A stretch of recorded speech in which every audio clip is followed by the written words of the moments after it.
So ayun guys, nagayayaan lang. Tamang trail, papunta San Pedro. Galing sa Muntinlupa Sports Complex. So diba? Tapos kinuha namin yung parcel niya. Ayan. So rainbow color yarn.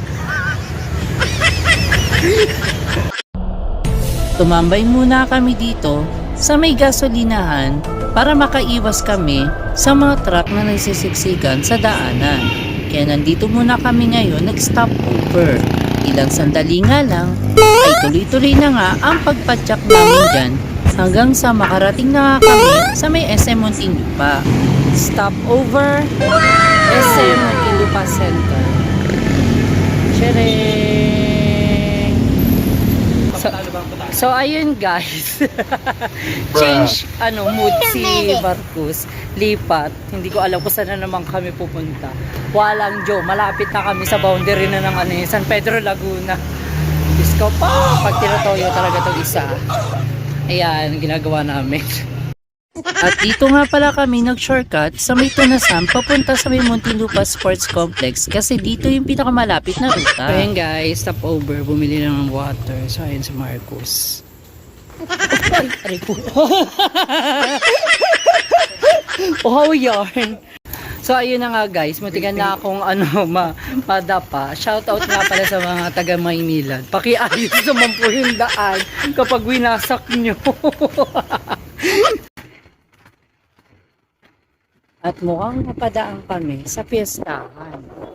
Ayan. So may makikita kami mga panderitas dito. Papalabas na kami papunta sa Muntinlupa Sports Complex. And finally, we're back again sa Muntinlupa Sports Complex. So dito na kami. Ayan. At tuloy-tuloy lamang ang pagpadyak namin ni Marcus papunta sa may Muntinlupa Sports Complex. At sa wakas, nakarating na nga kami dito sa may Muntinlupa Sports Complex. At dito muna kami tumambay para makaubos oras. Ilang sandali nga lang ay naisipan na nga namin ni Marcus na umuwi na. Kasi malalim na rin ang gabi at may pasok pa rin kami kinabukasan. So paano guys? Hanggang dito na lamang. Maraming salamat sa lahat ng sumusuporta at palaging nanonood sa aking vlog. Lalo na sa Alabang Skaters Philippines. Kita-kits ulit sa next episode. Bye-bye!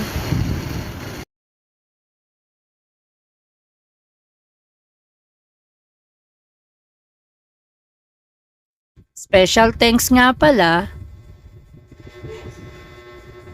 sa Black Catering Services. DM for inquiries.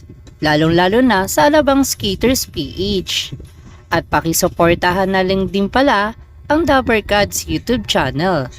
At maraming salamat din pala sa Jerwin's Bake Shop. Bye-bye!